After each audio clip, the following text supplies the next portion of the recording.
Iraani sõda jätkub, isegi kui kulisside taga tehakse jõupingutusi ajutise relvarahu saavutamiseks. Ameerika Ühendriigid andsid Iraanis lööke juba 10. järjestikust ööd, sihtides sõjalisi juhtimiskeskusi, õhutõrjesüsteeme, raketibaase ja muid võimekusi, mida kasutatakse kaubalaevade ründamiseks Hormuzi väinas. Washington ütleb, et kampaania jätkub seni, kuni Iraan ohustab Ameerika vägesid ja rahvusvahelist laevandust. Iraani vasturünnakud kogu piirkonnas jätkuvad samuti ning viimase eskalatsiooni käigus on kõige rohkem kannatanud Kuveit, Bahrein ja Jordaania, kes on pidanud taluma Teherani rünnakuid. Teheran väidab, et sihib nendes riikides asuvaid USA baase, kuigi tekitatud kahju ulatus pole veel täielikult selge. Viimased vastastikused rünnakud järgnesid Ameerika sõdurite surmadele Jordaanias ja Iraagis. President Donald Trumpi oodatakse teisipäeval tseremooniale, kus nende kehad tuuakse tagasi USA-sse. Ameerika allikas ütles I24 Newsile, et Trump on otsustanud panna Iraani nende surmade eest maksma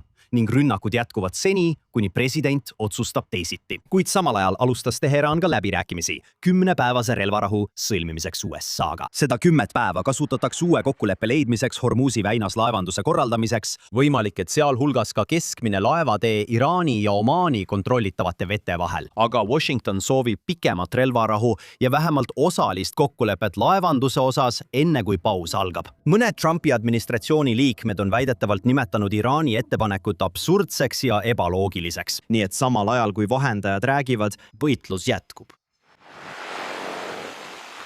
Ja siin on rohkem infot viimaste eskalatsioonide kohta Jason Campbellilt, Lähis-Ida instituudi vanemteadurilt. Ja vaadake, ma arvan, et nende rünnakute karistuslik iseloom Iraani vastu, kui nende eesmärk oli tuua režiim parematel tingimustel läbirääkimiste laua taha. Ma arvan, et see oleks juba juhtunud. Ja ma arvan, et teate, Ameerika Ühendriigid veetsid selle sõja esimestel nädalatel üle 40 päeva, teate küll, peaaegu iga päev pommitades rohkem kui eelmisel päeval. Ja see ei toonud lõpuks Ameerika Ühendriikide strateegilistele eesmärkidele mingit käegakatsutavat kasu. Ma arvan, et praeguseks on Ameerika Ühendriigid kulutanud märkimisväärse osa oma laskemoonast. Samuti on nad kulutanud suure osa oma õhutõrjevõimekusest, nagu ka paljud nende piirkondlikud liitlased ja partnerid. Ja praegusel hetkel ma ei usu, et Iraani režiim peab nende rünnakute jätkumist eriti usutavaks. Ja ma ei näe seda, arvestades kõike, mida nad siiani on läbi elanud. Ma ei näe, et nad oma suhtumist lähitulevikus muudaksid. Lähtudes mõningatest muudatustest sihtmärkide valikus. Eriti kuna nad on näidanud üles valmisolekut ja võimekust sarmastele sihtmärkidele kogu piirkonnas vastulööke anda. See on see eskalatsioonisohu, kuhu nii Ameerika Ühendriigid kui ka Iraan võivad väga kiiresti sattuda. Sest kui sõjaväelased saavad surma, siis on see olemas. Siis on poliitiline surve vastata. Küsimus on selles, et mingil hetkel peab üks pooltest leidma viisi olukorra deeskaleerimiseks. Meiega on nüüd stuudios, et viimast olukorda arutada julgeolekuekspert Jakob Lappin, Ross Handler Reporti saatejuht ning I24 Newsi korrespondent Valeria Sladine. Tere pärastsõvad teile mõlemale! Nii et siin me jälle oleme, räägime samast asjast juba 10.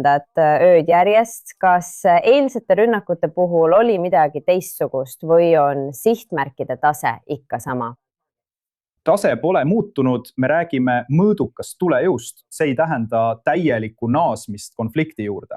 See on president Trumpi korraldus CENTCOMile teha põhimõtteliselt 2 asja. Esiteks, eemaldada Iraani võimekus, mis puudutab Iraani suutlikkust kehtestada oma tahet Hormuzi väinas. Ja just sellest kogu see võitlus käibki. See käib Hormuzi väina tuleviku üle. Ja teiseks, see on samuti katse sundida Iraani tagasi läbirääkimiste laua taha. Nii et president Trump püüab saavutada mõlemad eesmärgid ilma täiemahulisse konflikti tagasi pöördumata. Ja sihtmärkide valik peegeldab põhimõtteliselt seda eesmärki. Nii et me näeme palju raketibaase, droonibaase, radarijaamu, jälgimisjaamu. On olnud mõned rünnakud Iraanis kaugemal põhjas, kui me tavaliselt näeme, aga ma ei nimetaks neid mängumuutjateks. Ma nimetaksin neid pigem hoiatuslaskudeks üle vööri.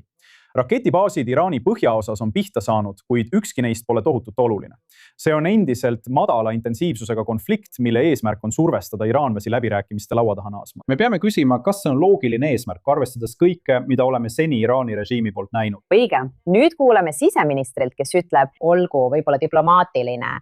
See tundub lihtsalt nagu tuules risti minemine. Üks kohtumine, USA ütleb üht, Iraan ütleb teist ja siis pööratakse kõik pea peale, nagu me just nägime. Mis siis tegelikult toimub? Lõppude lõpuks ei välista kumbki pool siin diplomaatilist lahendust. Ja ma soovitan, et me näeksime seda samamoodi, sest see ei tähenda läbirääkimiste lõpetamist ja sõtta minekut. See tähendab lihtsalt, et me muudame oma läbirääkimiste viisi. Ma mõtlen, iraanlased ja ameeriklased peavad nüüd läbirääkimisi relvatulega. Ameeriklased üritavad seda saavutada intensiivse õhukampaaniaga, et panna iraanlasi tegema rohkem järeleandmisi Hormuzi väina osas. Aga seni me seda veel ei näe ja Wall Street Journali andmetel näeb Ameerika luure seda nii, et iraanlased ei muuda tõenäoliselt oma kurssi õhukampaania tõttu. Ja siis tuleb veel üks samm edasi, mida president Trump on olnud väga ettevaatlik praegu mitte astuma, eriti mis puudutab maismaaoperatsiooni, mis võiks toimuda Keshmi saarel ja teistel Hormuzi väina ümbritsevatel saartel. Muide, alles hiljuti Iraani sideminister ütles, et viimase 10 päeva jooksul mitmel korral ühendus nende saarte ja Iraani mandri osa vahel on katkenud. See tähendab, et ameeriklased töötavad tegelikult selle nimel, et ühendus kahe vahel katkestada ja siis saavad Ameerika väed neile saartele maabuda. Siis on Hormuzi väin sisuliselt sõjaliselt ja jõuga avatud. Iraanlased tahavad seda vältida. Sellepärast nad üritavadki seda läbi suruda nende 10 päeva jooksul, sest nad tõesti tajuvad, et see võib juhtuda ja see ei näeks nende jaoks hea välja.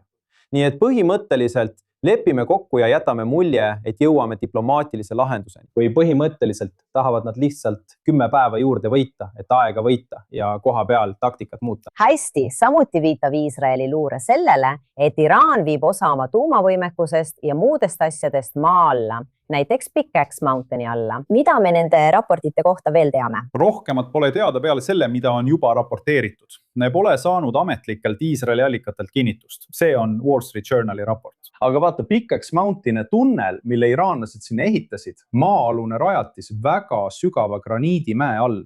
See on luureagentuuride huviorbiidis olnud juba pikka aega. See pole mingi uus sihtmärk. See, et iraanlased suutsid tsentrifuugid sellesse maa-alusesse kompleksi üle viia, on midagi, mida teavad vaid need, kellel on ligipääs tõelisele salastatud luureinfole. Satelliitluure suudaks kinnitada või ümber lükata. Aga mida me kindlalt teame, on see, et seda kohta näevad Iraani revolutsiooni kaardivägi ja Iraani režiim varutuumarajatisena. Ja kõik erinevad organid, mis juhivad tuumaprogrammi. Sest 3 peamist kohta, Fordo ja Natanz ning ja see ja 3. koht Arakis, mida kasutati ka plutooniumi tootmiseks, kuni see hävitati.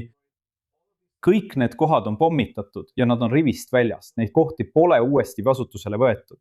Nii et me teame, et Iraani režiim on valinud Pickaxe Mountaini varuvariandiks.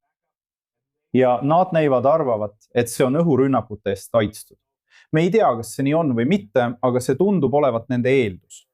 Ja kui nad tõesti üritavad oma programmi taas aktiveerida, siis kõigepealt peame meeles pidama, et enamik nende tsentrifuugidest, enamik nende uraani rikastamise võimekusest on endiselt hävitatud. See ei ole midagi, mida nad suudaksid taastada aasta või isegi 2 aastaga. See võtab palju rohkem aega. Nad peavad kogu tehnoloogia nullist uuesti tootma, sest tehased, kus seda materjali valmistati, hävitati.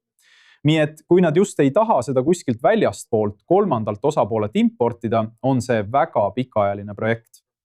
Aga ilmselgelt me peame olema väga-väga valvsad ja me peame nägema nõudlust ligipääsu järele Pickaxe Mountainile. Vastasel juhul peaks see olema sõjaline siht.